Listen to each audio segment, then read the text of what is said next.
Praise the Lord. 103ஆம் சங்கீதம். என் ஆத்துமாவே கர்த்தரை ஸ்தோத்தரி, என் முழு உள்ளமே அவருடைய பரிசுத்த நாமத்தை ஸ்தோத்தரி.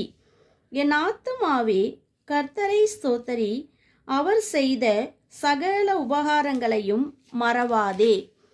அவர் உன் அக்கிரமங்களையெல்லாம் மன்னித்து உன் நோய்களையெல்லாம் குணமாக்கி உன் பிராணனை அழிவுக்கு விலக்கி மீட்டு உன்னை கிருபையினால் இரக்கங்களினாலும் முடிசூட்டி நன்மையினால் உன் வாயை திருப்தியாக்குகிறார். கழுகுக்கு சமானமாய் உன் வயது திரும்ப வாழ வயது போல் ஆகிறது.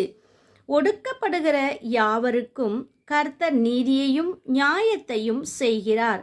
அவர் தமது வழிகளை மோசேக்கும் தமது கிரியைகளை இஸ்ரவேல் புத்திரருக்கும் தெரிய பண்ணினார். கர்த்தர்